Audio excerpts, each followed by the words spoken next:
Extreme poverty is a consequence. നമ്മൾ കാണുന്നത് വീടില്ല, തൊഴിലില്ല. This is the consequence. What is the cos?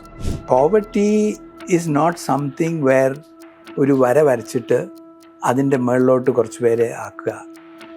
There is a reality. 60% of the population of Kerala is definitely feeling poor. What is the basis of this 64,000 എന്നുള്ള ഒരു വലിയ ചോദ്യം ഈ മറ്റ് സ്റ്റാറ്റിസ്റ്റിക്സ് വെച്ച് നോക്കുമ്പോൾ അത് ഇസ് കമ്മിങ് അപ്പ്. പിന്നെ കുറച്ചുകൂടെ ഒരു ട്രാൻസ്പാരൻസി ആവശ്യമായിരുന്നു. Even 1 person who is rescued from poverty and given the possibility to live a life of dignity and the freedom to access things, അത് തന്നെ ഒരു വലിയ കാര്യമാണ്. We have the highest road density, we have the highest school density, health center density. ഏത് infrastructure expression എടുത്ത് നോക്കുകയാണെങ്കിലും കേരളത്തിൽ we are by far the best. We have also the highest inequality.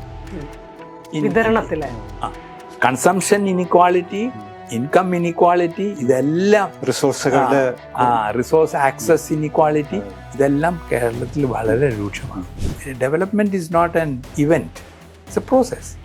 അപ്പം ആ പ്രോസസ്സിൽ ഡയലോഗ് ഇസ് വെരി ഇമ്പോർട്ടൻറ്റ്. ഈ കേരളത്തിൽ Thomas Isaac create ചെയ്ത ഒരു വാക്കാൻ തോന്നുന്നു, റുർബൻ, റൂറൽ അർബൻ, ഇതും കൂടെ കമ്പൈൻ ചെയ്ത് we have a rurban spatial settlement.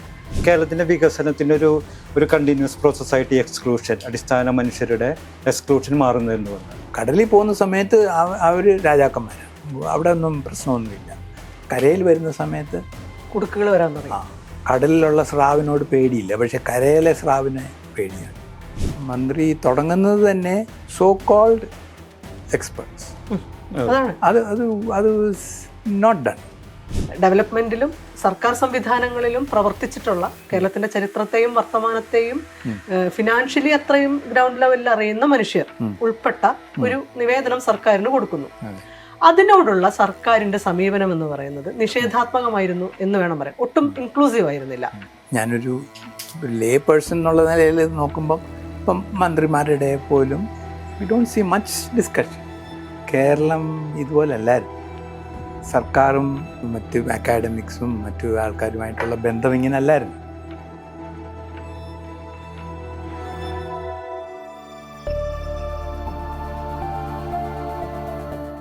അതിദരിദ്രരില്ലാത്ത ഒരു സംസ്ഥാനമായിട്ട് കേരളത്തെ ഇക്കഴിഞ്ഞ നവംബർ 1 കേരളപ്പിറവി ദിനത്തിൽ മുഖ്യമന്ത്രി പ്രഖ്യാപിച്ചു. അതായത് കേരളത്തിൽ ഇനി ഒരു അതിദരിദ്രം അനുഭവിക്കുന്ന ഒരു മനുഷ്യരുമില്ല എന്നുള്ളൊരു ലോകത്തിന് മുന്നിലുള്ള ഒരു പ്രഖ്യാപനമായിരുന്നു അത്.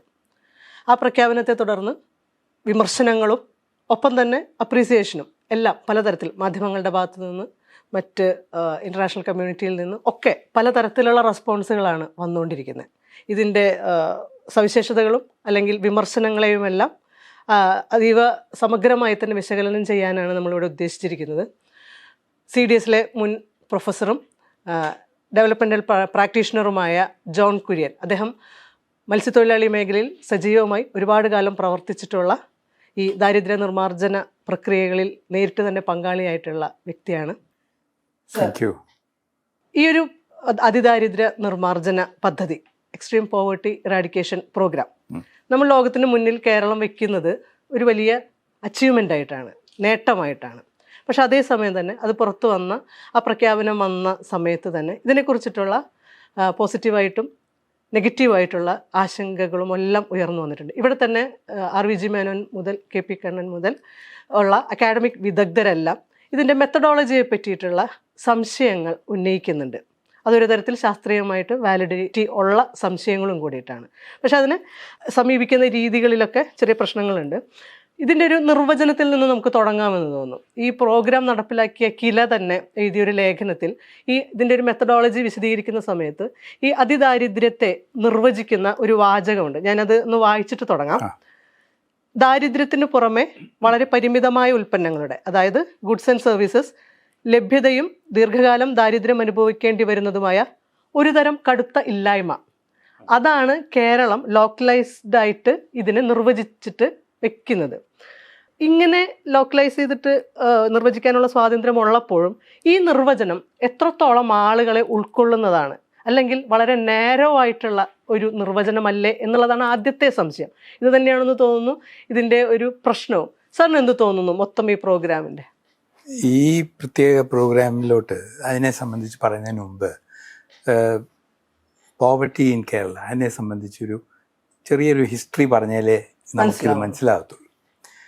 1971 രണ്ട് ഇക്കോണമിസ്റ്റ്, പ്രൊഫസർ ദാന്ദേക്കർ ആൻഡ് പ്രൊഫസർ റാത്ത്, ഇവർ രണ്ടുപേരും മഹാരാഷ്ട്രീയൻസാണ്. അവർ ആ സമയത്തുണ്ടായ ഒരു വലിയ സർവേ, നാഷണൽ സർവേയുടെ ബേസിസിൽ, അത് ഫുഡ് സർവേ, അതിൻ്റെ അടിസ്ഥാനത്തിൽ അവർ പോവർട്ടി ഇൻ ഇന്ത്യ സംബന്ധിച്ചൊരു പുസ്തകം എഴുതി. അത് അതിൻ്റെ അടിസ്ഥാനം, ഈ ദാരിദ്ര്യം തീരുമാനിക്കുന്നതിൻ്റെ അടിസ്ഥാനം കിലോ കാലറീസ് ഓഫ് ഫുഡ്, ഒരു മനുഷ്യന് ആവശ്യമുള്ള കിലോ കാലറീസ്, അത് ലഭ്യമാക്കാൻ ആവശ്യമുള്ള പണം, അത് കിട്ടുന്നോ ഇല്ലയോ എന്നുള്ളത് ആയിരുന്നു ബേസിസ്. അപ്പം ആ പഠനത്തിൽ Kerala was considered the poorest state in India. 1971 കേരളത്തിൽ ആരെങ്കിലും ഇവിടെ വന്ന് നോക്കിയായിരുന്നെങ്കിൽ അങ്ങനത്തെ ഒരു ധാരണയല്ല കിട്ടുന്നത്. കേരളം അതുപോലുള്ള ഒരു ദാരിദ്ര്യം അനുഭവിക്കുന്ന ഒരു സംസ്ഥാനം അല്ലെന്ന് എല്ലാവർക്കും പറയാൻ സാധിക്കും. അപ്പോൾ പിന്നെ എങ്ങനെയാണ് ഈ കണക്കനുസരിച്ചിട്ട് ഇത് വരുന്നത്? കലോറിഫിക് വാല്യൂ, ന്യൂട്രീഷൻ കൊണ്ട് നോക്കുമ്പം, ആ മാനദണ്ഡം ഉപയോഗിച്ച് നോക്കുമ്പം വി ആർ ഡെസ്പറേറ്റ്ലി പുവർ. ഇത് ആണ് ഒരു ട്രിഗർ. ഇത് ഡോക്ടർ കെ എൻ രാജ്, അദ്ദേഹം CDSൻ്റെ സ്ഥാപകനായിരുന്നു. അതിനു മുമ്പ് ഡൽഹി യൂണിവേഴ്സിറ്റിയുടെ വൈസ് ചാൻസലറായിരുന്നു. അതിനു മുമ്പ് ഫസ്റ്റ് 5-year പ്ലാനിൻ്റെ ആമുഖവും പ്രൊസീഡിയർ നോട്ട് എഴുതിയതും അദ്ദേഹമാണ്. So distinguished economist. അദ്ദേഹം കേരളത്തിൽ ഉള്ള വ്യക്തിയാണ്. അദ്ദേഹത്തിന് ഇതൊരു സംശയം തോന്നി, സംതിങ് ഈസ് റോങ്. അവിടെയാണ് ഈ മെത്തഡോളജിയുടെ ഇഷ്യൂസ് ആരംഭിക്കുന്നത്.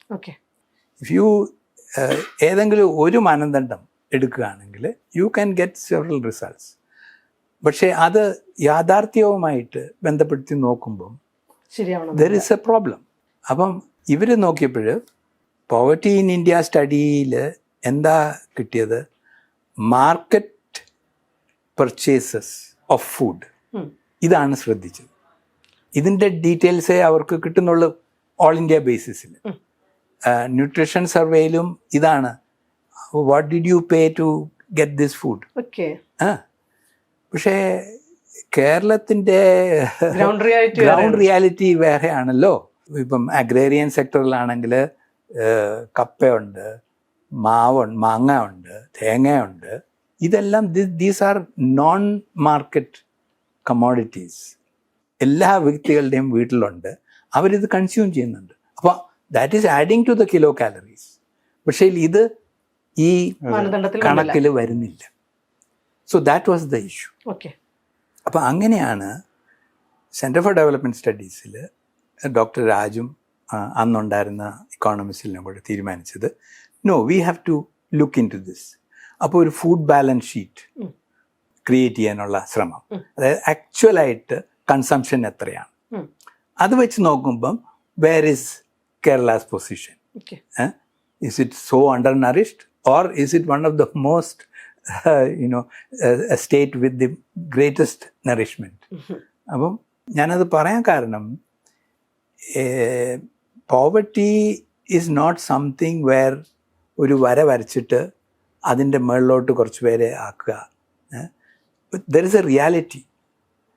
അപ്പം ആ റിയാലിറ്റിയുടെ കോസേഷൻ എന്ത്, കാരണങ്ങൾ എന്താ എന്നുള്ളത് നമ്മൾ മനസ്സിലാക്കണം. എന്നാൽ മാത്രമേ ഈ മാനദണ്ഡങ്ങൾ പോലും നമുക്ക് സ്പെസിഫൈ ചെയ്യാൻ. ഇപ്പോഴത്തെ ഇതിലോട്ട് വരികയാണെങ്കിൽ എക്സ്ട്രീം പോവർട്ടിയുടെ കേസിൽ നോക്കിയിട്ടുള്ളത് ഫുഡ്, ഹൗസിങ്, ഹെൽത്ത്, ലൈവ്ലിഹുഡ്. അതെ. ഈ 4 കാര്യങ്ങളാണ് ശ്രദ്ധിച്ചിട്ടുള്ളത്. അപ്പം ഈ കിലയുടെ മെത്തഡോളജി അനുസരിച്ചിട്ട് വളരെ എക്സ്റ്റെൻസീവായിട്ടുള്ള ഒരു ഇതാണ്.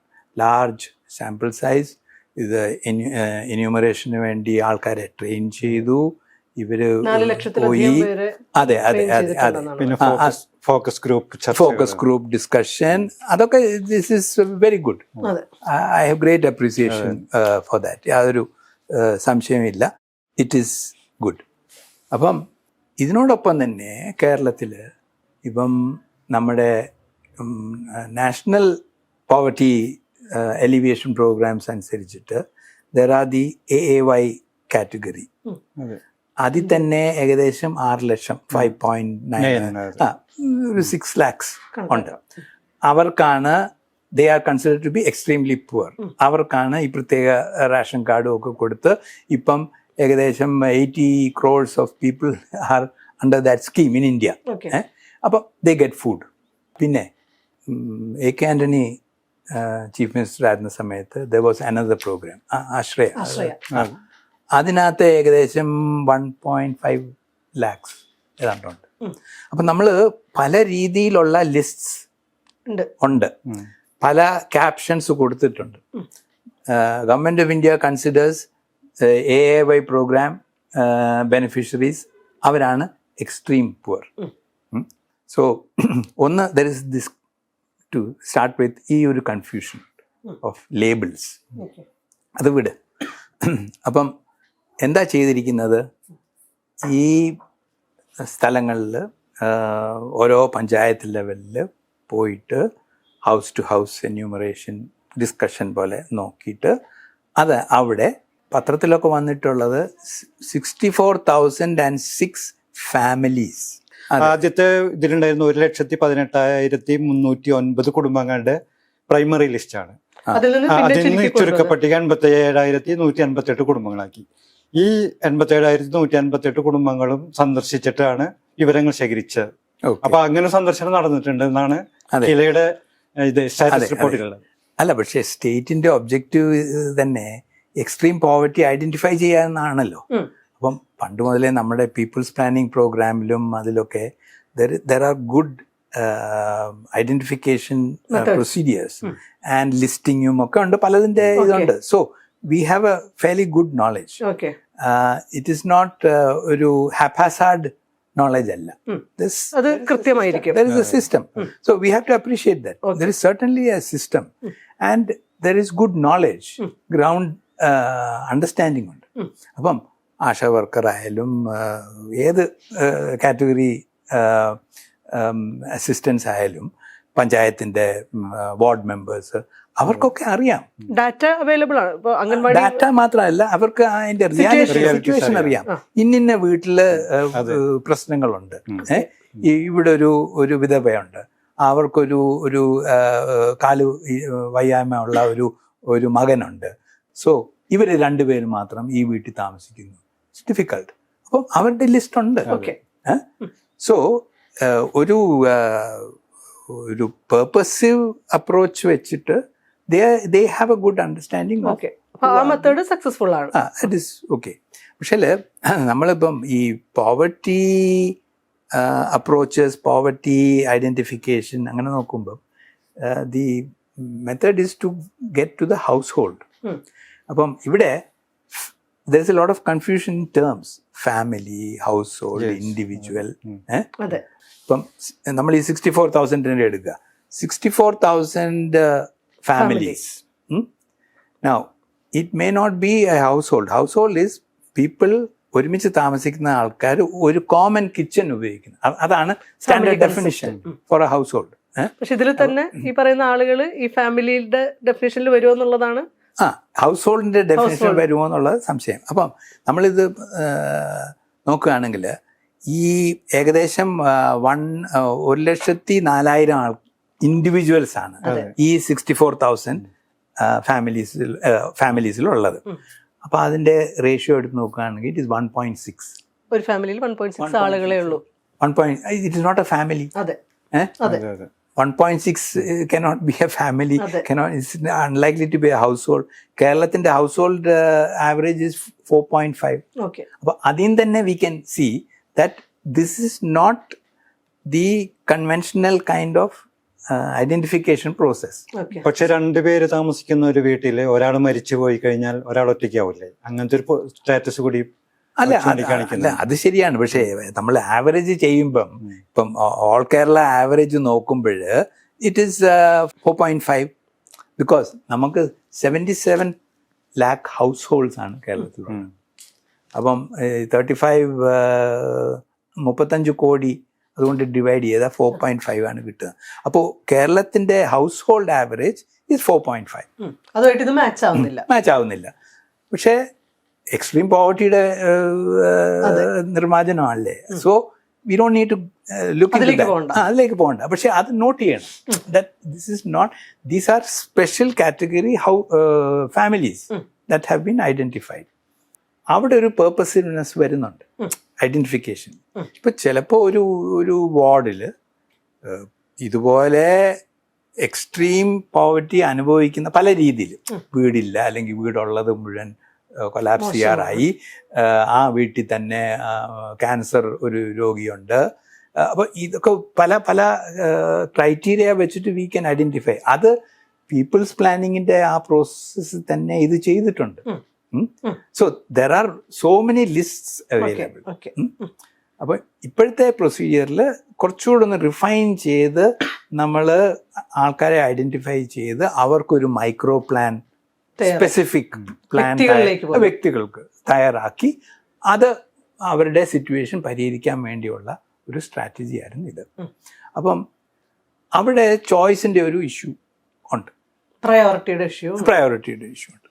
അതിപ്പം വാർഡ് മെമ്പറോ ആരാ അവസാനം തീരുമാനിക്കുന്നത്, അവരുടെ അഫിലിയേഷനും ഒക്കെ, ദാറ്റ്സ് എ റിയാലിറ്റി. കേരളത്തിൽ ദാറ്റ്സ് എ റിയാലിറ്റി. നമ്മളത് ഡിനൈ ചെയ്തിട്ട് കാര്യമില്ല. അപ്പം ചിലപ്പോൾ ഒരു എക്സ്ട്രീം പുവർ ഫാമിലിയെ ചിലപ്പോൾ അവർക്ക് കിട്ടിക്കാണത്തില്ലായിരിക്കും. അതിന് പകരം വേറെ ആൾക്കാരെ ആയിരിക്കും ചൂസ് ചെയ്തത്. എനിക്കറിയാം ചില മത്സ്യത്തൊഴിലാളി ഗ്രാമങ്ങളിൽ there have been some issues ഇതിനെ സംബന്ധിച്ച് ഓൺ ചോയ്സ്. അവർക്ക് കിട്ടി, എനിക്ക് കിട്ടിയില്ല എന്നുള്ള ഒരു ഇതുണ്ട്. സോ ഈ എക്സ്ട്രീം പോറിൽ തന്നെ എക്സ്ക്ലൂഷൻ പ്രോസസ് ഉണ്ട്. അതുകൊണ്ട് സോ നമ്മൾ ഈ എക്സ്ട്രീം പോവർട്ടി അനുഭവിക്കുന്ന ആൾക്കാർ ഇത്രയേ ഉള്ളോ എന്നുള്ളത് we can be so sure. അതൊന്ന്. Second, more important thing, extreme poverty അതൊരു എന്താ, അത് നമുക്ക് എലിമിനേറ്റ് ചെയ്യാൻ ഒക്കുന്ന ഒരു സംഗതിയല്ല. അതെ. രണ്ട് കാരണങ്ങളുണ്ട്. അത് ഒന്ന്, ഇതിൻ്റെ extreme poverty is a consequence. നമ്മൾ കാണുന്നത് വീടില്ല, തൊഴിലില്ല, this is the consequence. What is the cause? You know the main cause for this. അതിലോട്ടാണ് നമ്മൾ അവസാനം പോവേണ്ടത്. പക്ഷേ എക്സ്ട്രീം പോവർട്ടി, ഇപ്പോൾ ഒരു വീട് റിപ്പയർ ചെയ്തു വെച്ചു, അതിനുള്ള അറ്റകുറ്റ പണി ചെയ്തു. ഇപ്പം കോസ്റ്റൽ ഏരിയയിലാണെങ്കിൽ നല്ല ഒരു കാറ്റ് വന്നാൽ അതങ്ങ് പോകും. സോ സ്റ്റാറ്റിസ്റ്റിക്സ് അനുസരിച്ചിട്ട് നമ്മൾ വീട് വെച്ചു കൊടുത്തു എന്നല്ലായിരിക്കും, ചിലപ്പം അത് ചെയ്തു, അതിൻ്റെ ഇതൊക്കെ ആക്കി മെയിൻറ്റെയിൻ ചെയ്തു, കണക്കിൽ അത് വന്നു. So housing is ticked off. അതുപോലെ ഹെൽത്തിൻ്റെ കാര്യത്തിൽ ആ വീട്ടിൽ തന്നെ ക്യാൻസർ രോഗിയുണ്ട്, അപ്പം അവർക്ക് അതിനുള്ള സ്പെഷ്യൽ ഇത് കൊടുത്തു, ആശുപത്രിയുമായിട്ട് ബന്ധപ്പെട്ടു. All this is taken care of. അത് നമ്മൾ this is something to be proud of, that നമുക്ക് ഇത്രയും ഒരു കെയറിങ് സൊസൈറ്റി ഉണ്ട്. പക്ഷെങ്കിൽ ഇതൊരു സെലിബ്രേറ്ററി പ്രോസസ് ആക്കുമ്പം അതിൻ്റെതായ പോലെ അത് വരും. ആൻഡ് ഇതിപ്പം we are the first in India, second in the world അങ്ങനെയൊക്കെ പറയുന്ന സമയത്ത് ഇത്തരം ചോദ്യങ്ങൾ വരും. അത് ലോക്കൽ ലെവലും വരും. ലോക്കൽ ലെവൽ എന്ന് പറഞ്ഞാൽ ഈ അനുഭവിക്കുന്നവരുടെ ആൾക്കാരുടെ ഇടയിൽ അവരുടെ ശബ്ദമൊന്നും നമ്മൾ വലുതായിട്ട് കേൾക്കുന്നില്ല. കൂട്ടമായിട്ട് പറയുന്നുണ്ട്, ട്രൈബൽ കമ്മ്യൂണിറ്റിയിൽ പ്രശ്നമുണ്ട്, ഫിഷിംഗ് കമ്മ്യൂണിറ്റിയിൽ പ്രശ്നമുണ്ട്, ചോയ്സിന്റെ കാര്യം. പക്ഷെ അത് അഗ്രേറിയൻ കമ്മ്യൂണിറ്റീസ്, ഈ അർബൻ പുവർ ഒത്തിരി പേരുണ്ടല്ലോ ഇപ്പം. ഇഷ്ടംപോലെ ട്രെയിനിൽ പോകുന്ന സമയത്ത് you see so many people അവരുടെ ലിവിങ് കണ്ടീഷനൊക്കെ കാണുകയാണെങ്കിൽ അപ്പോൾ അവരുടെ ഇടയിലും ചില അമർഷങ്ങൾ കാണും ഇതിനെ സംബന്ധിച്ച് ചോയ്സിന് പേര്. പിന്നെ ഇതുപോലെ വലിയ സെലിബ്രിറ്ററി പ്രോസസ്സ് നമ്മൾ പത്രത്തിലും ഇതൊക്കെ സ്പീച്ചും ഒക്കെ കൊടുത്ത് ചെയ്യുമ്പം it attracts international attention. Because Kerala has always been an international star in terms of ഈ ഡെവലപ്മെന്റ് കാര്യത്തിൽ. അവിടെയാണ് ഞാൻ പറഞ്ഞത്. അതെ, ഈ Kerala model of development, Kerala's development experience. Amartya Sen ആണെങ്കിൽ അദ്ദേഹത്തിന്റെ എല്ലാ പുസ്തകത്തിനകത്തും കേരളത്തിനെ പറ്റി പറയുന്നുണ്ട്.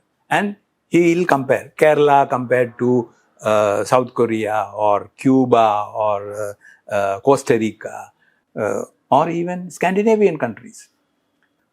He started a seminar saying, where is the infant mortality higher, in Washington DC or Trivandrum? See, that is the level of the comparison. അതുകൊണ്ട് Kerala is an international star. പക്ഷെ നമ്മൾ ഇങ്ങനെയുള്ള ക്ലെയിംസ് വെക്കുന്ന സമയത്ത് we have to be little more cautious. Because ആ ഹിസ്റ്ററിയും കൂടെ നമുക്കൊന്ന് പറഞ്ഞിട്ട് പോവാം. അതായത് കേരളത്തിന്റെ ചരിത്രം, അത് കേരളം രൂപപ്പെടുന്നതിന് മുമ്പുള്ള കേരളത്തിന്റെ ചരിത്രം തൊട്ടിട്ട് തന്നെ ഇതിന്റെ ഒരു ഡെവലപ്മെന്റൽ പ്രോസസ്സ് നമ്മൾ ആരംഭിച്ചിട്ടുണ്ട് പല കാരണങ്ങൾ കൊണ്ട്. ഭൂപ്രകൃതി മുതൽ ഇവിടുത്തെ വിദ്യാഭ്യാസം മുതൽ എല്ലാം പല പല ഘടകങ്ങൾ വെച്ചിട്ട് അതിൻ്റെ ഒരു തുടർച്ചയാണ്. ആ തുടർച്ചയെ മുഴുവൻ നമ്മൾ ബോധപൂർവം മറച്ചു വയ്ക്കുകയോ അല്ലെങ്കിൽ മറന്നു കളയുകയോ ചെയ്തുകൊണ്ട് ഒരു ഘട്ടത്തിൽ നിന്നാണ് ഡെവലപ്മെന്റിന്റെ ഒരു കുതിപ്പുണ്ടാവുന്നതെന്ന് പറയുന്നതും അവകാശപ്പെടുന്നതും എത്രത്തോളം റിയാലിറ്റിയുമായിട്ട് ചേർന്ന് നിൽക്കുന്നതെന്നുള്ളതാണ്. അല്ല, ഇതിപ്പം പ്രത്യേകിച്ച് ഇങ്ങനത്തെ ദാരിദ്ര്യ നിർമ്മാർജ്ജനം ഓർ എനി ഡെവലപ്മെൻറ്റ് പ്രോസസ്സ്, അതിൻ്റെ ഒരു ഹിസ്റ്റോറിക്കൽ ബാക്ക്ഗ്രൗണ്ട് നമ്മൾ മറന്നു പോകാൻ പാടില്ല. It is very important, it is key to the process. അപ്പോൾ കേരളത്തിൽ തീർച്ചയായിട്ടും കേരളത്തിലെ historical process is very interesting. ഇതിപ്പം മിഷണറീസ്, രാജാക്കന്മാർ, സ്പിരിച്വൽ ലീഡേഴ്സ്, ട്രേഡ് യൂണിയൻ നേതാക്കൾ, അയ്യങ്കാളിയെ പോലുള്ള ആൾക്കാർ, ഇവരുടെയൊക്കെ ഒരു കൂട്ടമായ ഒരു എഫേർട്ടാണല്ലോ ഈ കേരളത്തിൽ. ഇപ്പം നാരായണ ഗുരുവിൻ്റെ കാര്യങ്ങൾക്ക് ഗുരുവാണ് പറഞ്ഞത് ഈ വെള്ളത്തിൻ്റെ കാര്യം, വെള്ളം തിളപ്പിച്ച് മാത്രമേ കുട്ടികൾക്ക് കൊടുക്കാൻ പാടുള്ളൂ. അതൊരു പബ്ലിക് ഹെൽത്ത് നേഴ്സ് പറഞ്ഞാൽ നമ്മൾ അത്രയും ശ്രദ്ധിക്കത്തില്ല. ഇതൊരു സ്പിരിച്വൽ ഗുരു പറഞ്ഞ സ്ഥിതിക്ക് നമ്മളത് ഫോളോ ചെയ്യും. അത് ഗുരുവിൻ്റെ followers they account for about 1/4 of Kerala. അവരെല്ലാവരും ഇത് സ്വീകരിച്ചു കഴിഞ്ഞാൽ it makes a big change in the public health. Infant mortality ഉടനെ കുറയും ഈ ഒരു ഒറ്റ ഒരു കാര്യം കൊണ്ട്. അപ്പം ഇതൊന്നും മറ്റ് സ്ഥലങ്ങളിൽ ഇല്ല, ദർ ഇസ് നോ. സോ ഇതൊന്നും നമ്മൾക്ക് മറന്നു പോകാനൊക്കത്തില്ല. ഓഫ് കോഴ്സ് ആദ്യത്തെ കമ്മ്യൂണിസ്റ്റ് ഗവൺമെൻറ്, അത് കഴിഞ്ഞിട്ട് ലാൻഡ് റിഫോം. പക്ഷെ ഇതിനു മുമ്പ് തന്നെ ലിറ്ററസി, ഫീമെയിൽ ലിറ്ററസി.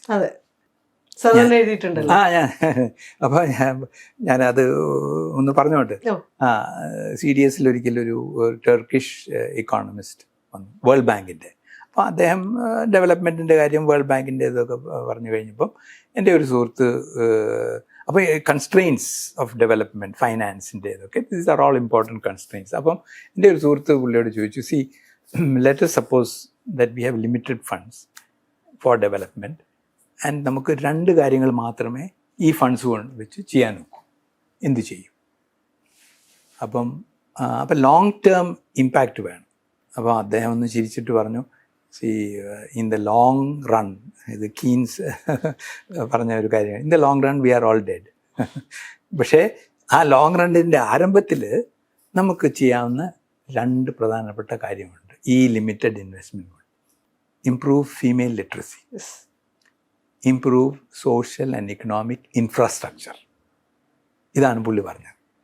ആൻഡ് അതിൻ്റെ കൂടെ കൂട്ടിച്ചേർത്തത് anyway in Kerala you are well on the way on both these things. അന്ന് തന്നെ ഇത് 80s കണ്ട അന്ന് തന്നെ കേരളത്തിൻ്റെ female literacy was much higher than other States.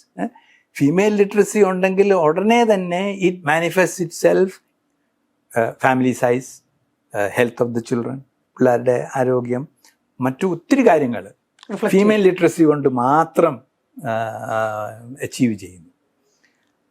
Infrastructure അന്ന് തന്നെ നമ്മുടെ ഗ്രാമങ്ങൾ നമുക്കൊരു കണ്ടിന്യൂസ് ഹാബിറ്റേഷനാണല്ലോ. ഈ കേരളത്തിൽ തോമസ് ഐസക്ക് ക്രിയേറ്റ് ചെയ്ത ഒരു വാക്കാൻ തോന്നുന്നു, റുർബൻ, റൂറൽ അർബൻ, ഇതും കൂടെ കമ്പൈൻ ചെയ്ത് we have a rurban spatial settlement. അതിൻ്റെ കാരണം എന്താ? എവിടെ നമ്മൾ ഒരു വീട് സ്ഥാപിക്കാൻ പോയാലും അവിടെ വെള്ളം കിട്ടും. See you need water. Water is the basis of civilization. ഏത് സിവിലൈസേഷൻ എടുത്ത് നോക്കിയാലും ഒന്നിലൊരു നദിയുടെ തീരത്ത് ആയിരിക്കാം, അല്ലെങ്കിൽ ഒരു ലേക്കിൻ്റെ തീരത്തായിരിക്കാം. So you need water.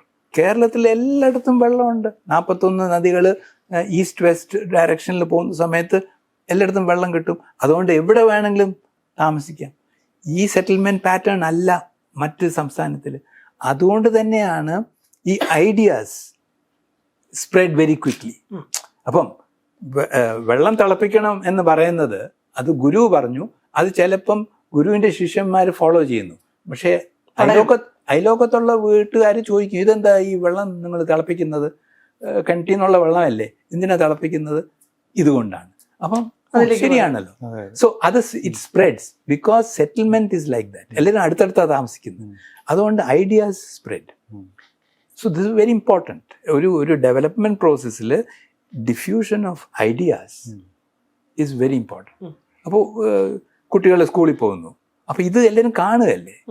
മറ്റ് സംസ്ഥാനത്തിൽ ഇതുപോലെ അല്ല. ഇറ്റ്സ് ഒരു ലൊക്കേഷൻ കാണും, അവിടെ കുറേ വീടുകൾ കാണും, അത് കഴിഞ്ഞ് 5-6 കിലോമീറ്റർ കഴിഞ്ഞിട്ടായിരിക്കും അടുത്തത്, അല്ലെങ്കിൽ അതിലും ദൂരം. So ideas also do not get transmitted quickly. So female ലിറ്ററസിയും നമ്മുടെ ഈ settlement pattern is important for the infrastructure.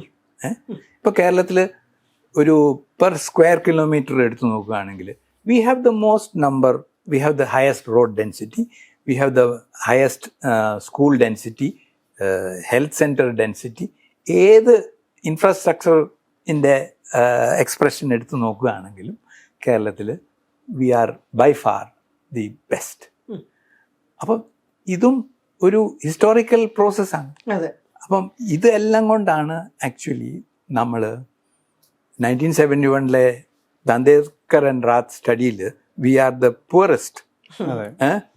But in terms of human development, it is very clear that income is not the only factor. Okay. And internationally, this is how it was. Standard of living must improve. Without that, you cannot have the rest of the things. And how is standard of living discussed? Only by income. Okay. So that was the fallacy. അതാണ് ആ ഒരു വൈരുദ്ധ്യമാണ് Kerala model of ഡെവലപ്മെന്റിൽ കാണിച്ചത്. That low money income is not the issue. There are much more important things, like for example ഈ female literacy, infrastructure, etc. So that is very key to this. അപ്പോൾ ഈ ചരിത്രം നമ്മൾ എപ്പോഴും ഇത് പറയണമെന്നൊന്നുമില്ല, പക്ഷേ അത് നിഷേധിക്കാൻ പാടില്ല. ഇത് നമ്മുടെ അച്ചീവ്മെന്റ് ആണ്. That's not strictly correct. അങ്ങനെ പറഞ്ഞിട്ടുണ്ടെങ്കിൽ അത് ശരിയല്ല. ഇതിപ്പം കഴിഞ്ഞ 10 വർഷത്തെ അച്ചീവ്മെന്റ് അല്ല, ഇത് കഴിഞ്ഞ 100-150 അതിൽ കൂടുതൽ വർഷങ്ങളുടെ അച്ചീവ്മെന്റ് ആണ്. പക്ഷെ തീർച്ചയായിട്ടും ഈ കേരളം ഉണ്ടായത് 1956 മുതലുള്ള ആ പ്രോഗ്രഷൻ, അത് നേരത്തേതിനേക്കാളും ഒരു ഇമ്പ്രൂവ്മെൻ്റ് ഉണ്ട് തീർച്ചയായിട്ടും. സോ നമ്മുടെ ഇൻകം എടുത്ത് നോക്കുകയാണെങ്കിൽ income in Kerala even by the statistics ഒരു 1970-80s we were low down, but today we have the highest next to maybe Punjab first rank അങ്ങോട്ടും ഇങ്ങോട്ടും മാറുന്നുണ്ട്, ഹയസ്റ്റ് പെർ ക്യാപിറ്റ ഇൻകം. പക്ഷെ ഒരു കാര്യം കൂടെ പറയാനുണ്ട്, അതായത് നമ്മുടെ we have also the highest inequality വിതരണത്തിലെ അല്ലേ? അത് കൺസംഷൻ ഇനീക്വാളിറ്റി, ഇൻകം ഇനീക്വാളിറ്റി, ഇതെല്ലാം റിസോഴ്സുകളുടെ റിസോഴ്സ് ആക്സസ് ഇനീക്വാളിറ്റി, ഇതെല്ലാം കേരളത്തിൽ വളരെ രൂക്ഷമാണ്. ഗ്യാപ്പ് ഇൻക്രീസ് ചെയ്യുന്നുണ്ട്. ആൻഡ് അത് നോക്കുമ്പോൾ ഈ ഒരു പോപ്പുലേഷൻ എടുത്തിട്ട് അത് 10 സെക്ഷനായിട്ട് ഡിവൈഡ് ചെയ്താൽ ഡിസൈൽസ് എന്ന് പറയും. അപ്പം അതിൽ ഇൻകം ബേസിസിൽ എടുത്ത് നോക്കുകയാണെങ്കിൽ ലോവസ്റ്റ് ഒരു 6 ഡിസൈൽസ്, താഴെ തട്ടുന്ന മുകളിലോട്ടൊരു 60% ആൾക്കാരുടെ വരുമാനം ഏകദേശമൊക്കെ ഒരുപോലെയാണ്. അത് കഴിഞ്ഞിട്ട് നമ്മൾ കാണുന്നത് ഒരു കുതിപ്പാണ്. ആൻഡ് അവസാനത്തെ ഡിസൈൽ വരുമ്പോഴത്തേക്ക് വലിയ വ്യത്യാസമാണ്. ഇത് ഒരു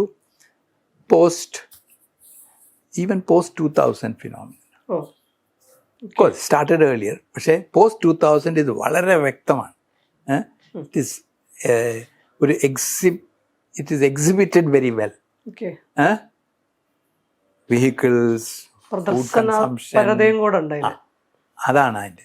നേരത്തെ അത്ര ഇല്ലായിരുന്നു, പക്ഷെ നൗ ഇറ്റ് ഈസ്. അപ്പോൾ അത് ദാറ്റ് ഹാസ് പ്രോബ്ലംസ്. ആ ഗ്യാപ്പ് കൂടുതൽ ആവുന്നതിൻ്റെയും കാണുന്നതിൻ്റെയും കാരണം അതാണ്. അപ്പം അതൊരു ഇഷ്യൂ ആണ്. അപ്പം നമ്മൾ ഈ 64,000 ആൾക്കാരുടെ ഡെസ്റ്റിറ്റ്യൂഷൻ മാറ്റി എന്ന് ക്ലെയിം ചെയ്യുന്നു. ശരി, very good, I will say.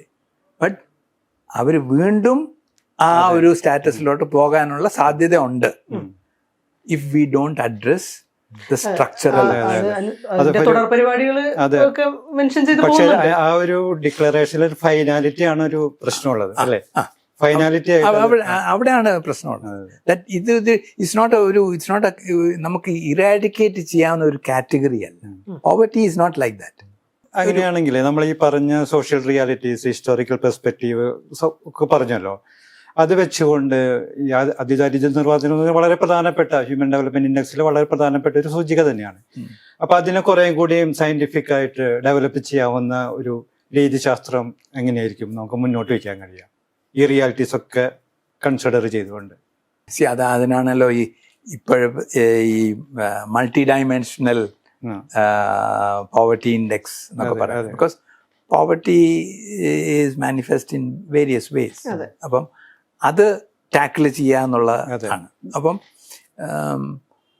അതും ഞാൻ ഈ ടർക്കിഷ് ഇക്കോണമിസ്റ്റിൻ്റെ കാര്യം പറഞ്ഞ പോലെ Kerala has made great achievements in that already.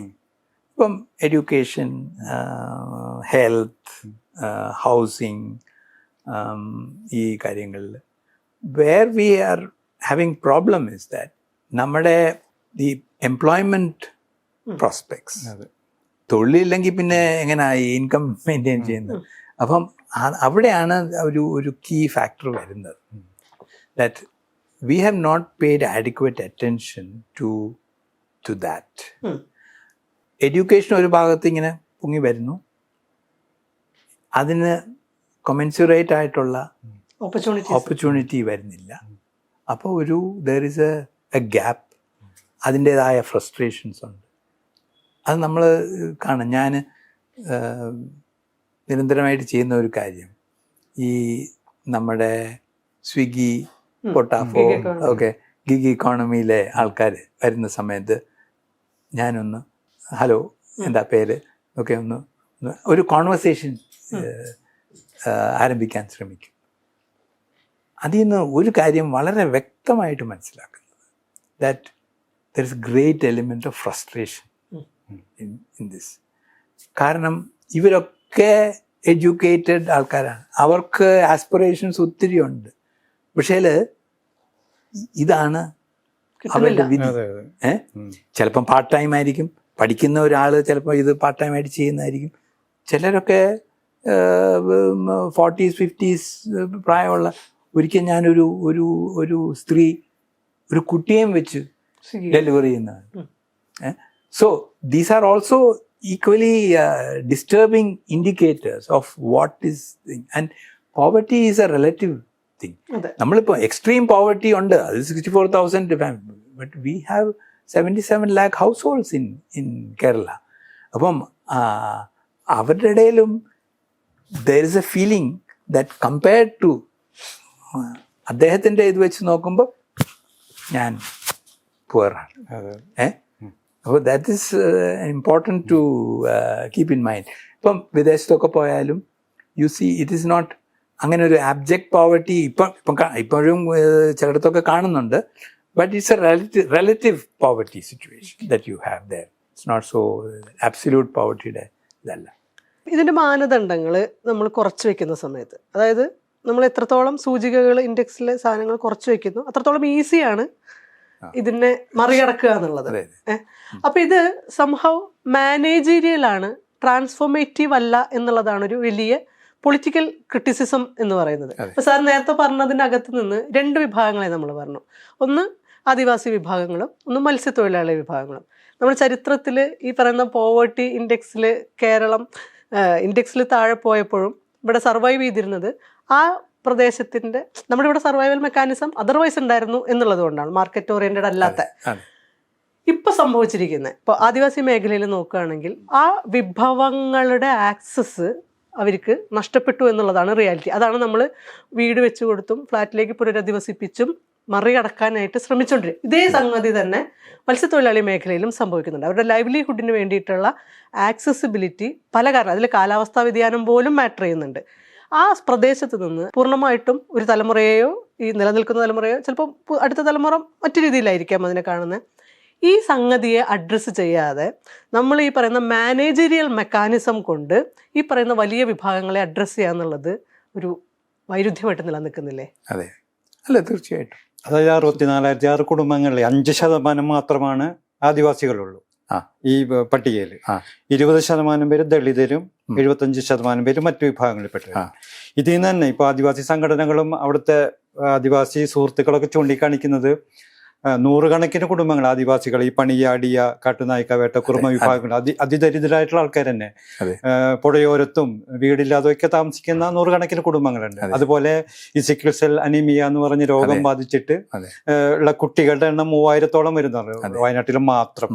അപ്പൊ അങ്ങനെയൊക്കെയുള്ള റിയാലിറ്റീസിന്, അതുപോലെ ദളിത് കോളനികളുടെ അവസ്ഥ അതൊക്കെ അറിയാമല്ലോ, അതിദരിദ്രമായിട്ടുള്ള അവസ്ഥയിലാണ്. അപ്പൊ ഇതൊക്കെ നമ്മൾ നേരത്തെ പറഞ്ഞ ഒരു എക്സ്ക്ലൂഷന്റെ ഭാഗമായിട്ട് സംഭവിക്കാൻ പാടില്ലാത്തൊരു എക്സ്ക്ലൂഷനാണത്. അത് എണ്ണമെടുത്തതിന് പ്രശ്നങ്ങളൊന്നുമല്ല. അതെ, അല്ല പക്ഷെ അതുകൊണ്ടാണ് ഈ 10-30 പേര് ഞാൻ ഉൾപ്പെടെ സൈൻ ചെയ്ത എഴുത്തിൻ്റെ അകത്ത് അതും കൂടാണ് സൂചിപ്പിക്കുന്നത്.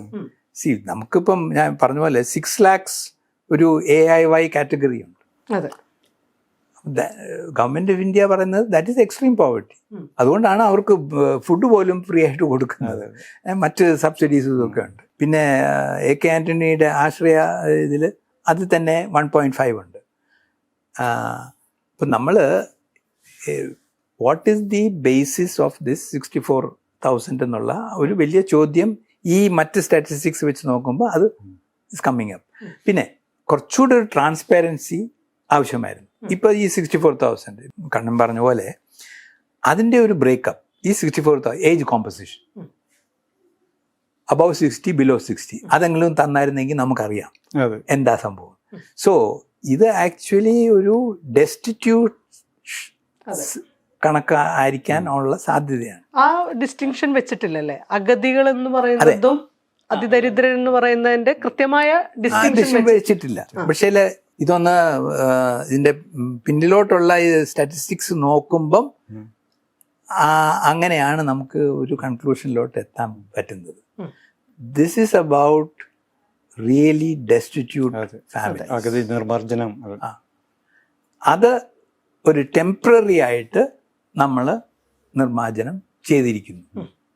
That is but so even one person who is rescued from poverty and given the possibility to live a life of dignity and the freedom to access things, അത് തന്നെ ഒരു വലിയ കാര്യമാണ്.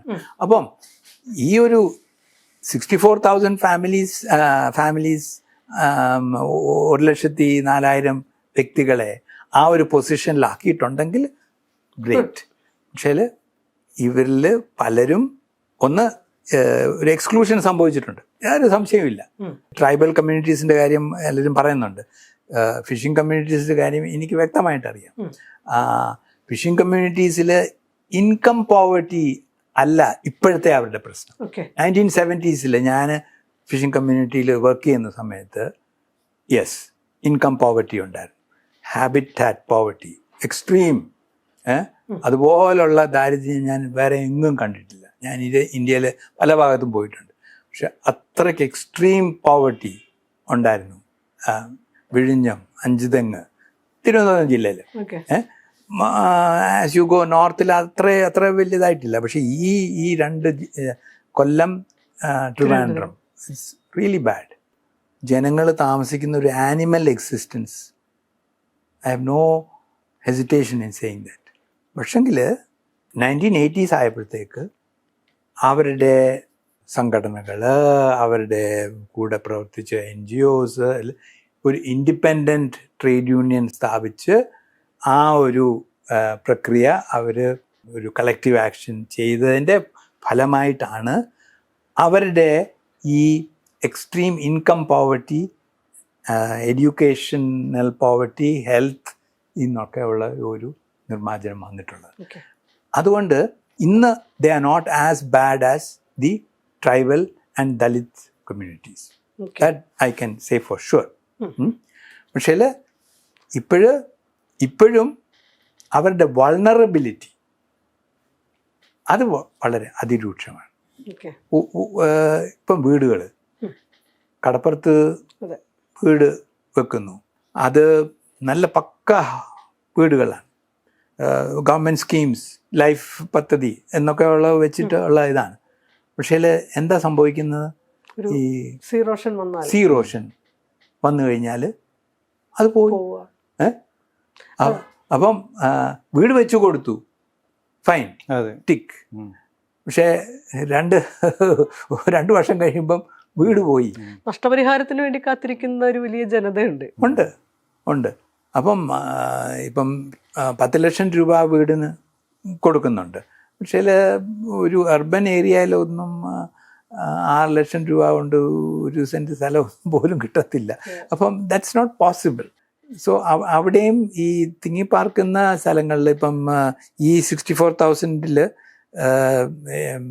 കോസ്റ്റൽ ഏരിയയിൽ ട്രിവാൻഡ്രം ഡിസ്ട്രിക്റ്റിൽ അഞ്ചുതെങ്ങ് അവിടെയാണ് കുറച്ച് കോൺസെൻട്രേഷൻ ഉണ്ടായിട്ടുള്ളത്. അവിടെ ആ ഒരു ഹാബിറ്റാറ്റ് പോവർട്ടിയാണ് കൂടുതൽ വരുന്നത്. കാരണം കടലിൻ്റെയും കായലിൻ്റെയും നടുക്കാണ് ആൾക്കാർ താമസം. അപ്പം രണ്ട് വശത്തു നിന്നുള്ള ഒരു പുഷുണ്ട്. അപ്പം അവരുടെ വീടിൻ്റെ ഡേഞ്ചർ, പിന്നെ വെള്ളം കിട്ടുന്നില്ല, അതുകൊണ്ട് കമ്മ്യൂണിക്കബിൾ ഡിസീസസ്. കോസ്റ്റൽ ഏരിയയിൽ ഇപ്പം കോളറ, ലെപ്രസി ഇതൊക്കെ തിരിച്ചു വന്ന്. So there is an issue there. So നമ്മൾ അതൊന്നും മറച്ചു വെച്ചിട്ട് പോയിട്ട് വലിയ കാര്യമില്ല. പക്ഷേ നമ്മൾ ഈ പറയുന്ന എക്സ്ക്ലൂഷൻ പ്രോസസ്സേ ഈ അതിദരിദ്ര നിർമ്മാർജ്ജനത്തിൽ മാത്രമല്ല സംഭവിച്ചിരിക്കുന്നത്. കേരളത്തിന്റെ ഒരു ഡെവലപ്മെന്റ് പ്രോസസ്സ് മൊത്തം എടുത്തു കഴിഞ്ഞാൽ അതിനൊരു കണ്ടിന്യൂവേഷൻ ഉണ്ട്. ഇപ്പോൾ ഭൂപരിഷ്കരണം എടുക്കുക, അതിൽ ഏറ്റവും കൂടുതൽ ബാധിക്കപ്പെട്ടത് ഈ അടിസ്ഥാന മനുഷ്യ വിഭാഗങ്ങളാണ്. കേരള മോഡലിന്റെ വികസന സൂചികൾ എടുത്തു കഴിഞ്ഞാലും അതിൽ ഏറ്റവും കൂടുതൽ ഒഴിവാക്കപ്പെട്ട വിഭാഗങ്ങൾ ഇവരാണ്.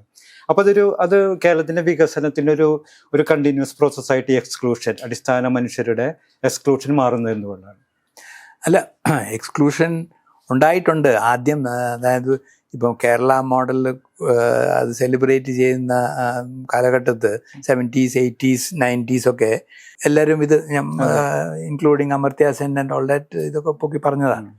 1995 ഞാനൊരു ആർട്ടിക്കിൾ എഴുതി, Kerala model, it's central tendency and the outlier. Government data വെച്ചിട്ട് ഞാൻ കാണിച്ചു ഫിഷിംഗ് കമ്മ്യൂണിറ്റി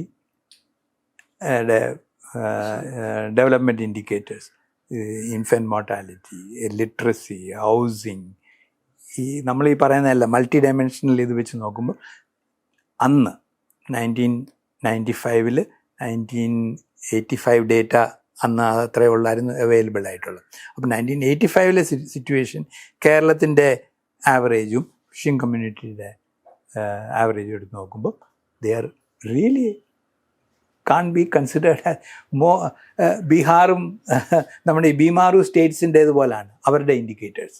അപ്പം ദർ ഹാസ് ബീൻ എക്സ്ക്ലൂഷൻ. അപ്പോൾ അത് കോൺഷ്യസ് ആയിട്ടാണോ ഇല്ലയോ എന്നുള്ളത് that's debatable.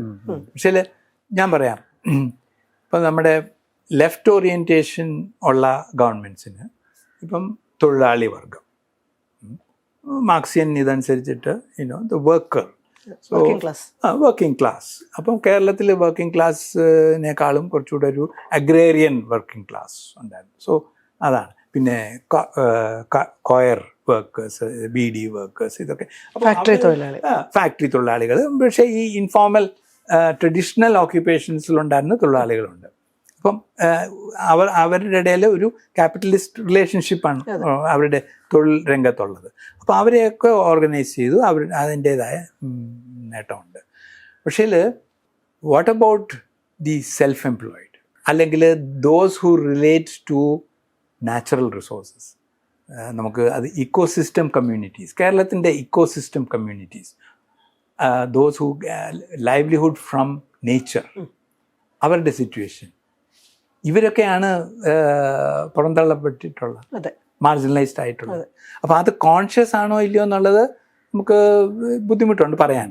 But they have been neglected. So tribal, they relate to the forest, forest produce, ഇതാണ്. അപ്പം മത്സ്യത്തൊഴിലാളികൾ കടലിലേക്ക് പോവുക. സോ ഒരു കൂട്ടം ആൾക്കാർ they go out from mainstream society അവരുടെ ലൈവ്ലിഹുഡിന് വേണ്ടി. അപ്പം അവരെ വലുതായിട്ട് കാണുന്നില്ല, അവിടെ തൊഴിലുടമ തൊഴിലാളി ബന്ധമില്ല, വലുതായിട്ടില്ല. നമ്മൾ അവരെ കാണുന്നുമില്ല. Out of sight out of mind എന്ന് പറയുന്ന പ്രശ്നം അവിടെയാണ് റേസ് ചെയ്യുന്നത്. അപ്പം അവിടെയും ഈ അവരുടെ മുഖ്യ പ്രശ്നം എന്താണെന്ന് വെച്ചാൽ it is about merchant capital. മർച്ചൻസിൻ്റെ ഡോമിനേഷനാണ് ഈ രണ്ടിടത്തും, ട്രൈബൽ കമ്മ്യൂണിറ്റീസിലും. ട്രൈബൽ കമ്മ്യൂണിറ്റീസിൻ്റെ പ്രൊഡ്യൂസ് മുഴുവൻ വാങ്ങിക്കുന്നത് മർച്ചൻസ് ആണ്. അവരാണ് പ്രൈസ് തീരുമാനിക്കുന്നത്. ഓഫ്കോഴ്സ് ലാബ് സൊസൈറ്റീസ് ഇതൊക്കെ ഉണ്ട്. മത്സ്യത്തൊഴിലാളികളുടെ കേസിലും ഇതാണ്. അവർ കടലിൽ പോകുന്ന സമയത്ത് അവർ രാജാക്കന്മാരാണ്, അവിടെ ഒന്നും പ്രശ്നമൊന്നുമില്ല.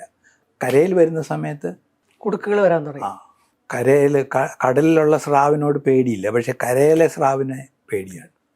അപ്പം വില കിട്ടുന്നില്ല. ഇവർ ഇത് കൊണ്ടുപോയി മാർക്കറ്റിൽ കൊണ്ടുപോയി, നമുക്ക് കേരളത്തിൽ എല്ലാവർക്കും 2 നേരം മീൻ വേണമല്ലോ. അപ്പോൾ എന്ത് വില കൊടുത്താലും ആൾക്കാർ വാങ്ങിക്കും. അപ്പം ആ പ്രൈസ് ഡിഫറൻസ് ഇത് മാത്രമുണ്ട്. അപ്പം ഇതൊന്നും നമ്മൾ വലുതായിട്ട് ശ്രദ്ധിച്ചിട്ടില്ല. അപ്പോൾ അവിടെയാണ് ഞാൻ പറഞ്ഞ പേഴ്സണലായിട്ട് എൻ്റെ എക്സ്പീരിയൻസ് അവിടെയാണുള്ളത്. ഫിഷിംഗ് കമ്മ്യൂണിറ്റീസിൽ വീട് വെച്ച് കൊടുക്കുക, ഭക്ഷണം കൊടുക്കുക, ഇതൊന്നും it's palliative.